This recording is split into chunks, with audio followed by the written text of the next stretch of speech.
Hey there, it's Blaine, your Senior Care Family Guide, here with a few tips for this December darkness. We know that winter solstice is coming December 21st, the day of least daylight of the whole year, and also it brings along SAD, that is seasonal affective disorder, where some of us, I'm one of them, are people of the light. We really need that sunlight and the blue skies, and when we get overcast weather like we've been having in December it really can bring us down without any obvious ways to get out of it or how to move through it. And then you add on top of that the holiday season in which COVID is changing things, isolation and the weather, the lack of travel, and all of that provides what I call a bowl of cooked spaghetti in our head, meaning we don't know where one part ends and the next part begins. What we do know is we just don't feel very good like we would like to. So in this season, here are a few tips to think about considering what would work for you. One is light. Light up the house. It's been said that my favorite Christmas color is Christmas lights, or my favorite color is Christmas lights. And in doing so, you can brighten up the inside of your home. Candles, if you have them. Aromatherapy is also a good tip. If you have a diffuser or essential oils, make it smell good, something that resonates with you. Lavender is said to be a really good oil for decreasing stress, and if you again have a diffuser, you can put it on while you sleep and it really helps us rest better.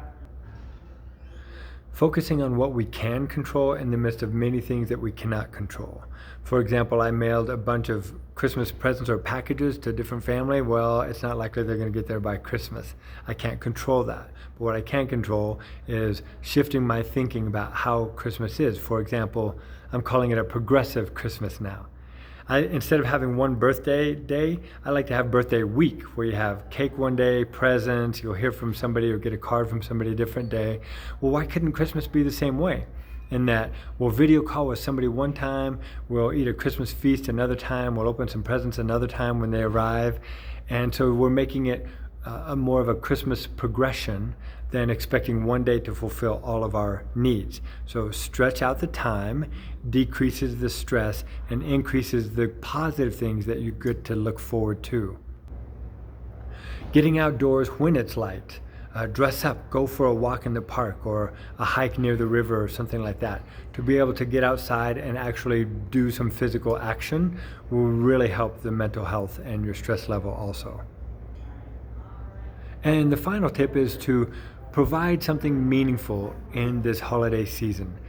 You provide it, you give it. So writing a card, creating a poem, drawing, being creative on the computer with what you can do through PowerPoint or whatever app you have, so that it's a meaningful gift or meaningful expression of care and support of someone else, be it at work, at home, relatives you haven't heard from a while. A few days ago, I actually got a Facebook message from a person that I had worked with 22 years ago. And she was writing to say, how are you doing? You live in a beautiful place in Colorado. What is that like? And it was surprisingly meaningful to me to make a connection with this person from decades ago. So consider being creative. Use your strengths and reach out to someone in a supportive care for them without expecting anything in return, and recognize what a blessing it is to you and how meaningful it can be to you to actually do something within your control to make a positive difference for someone else.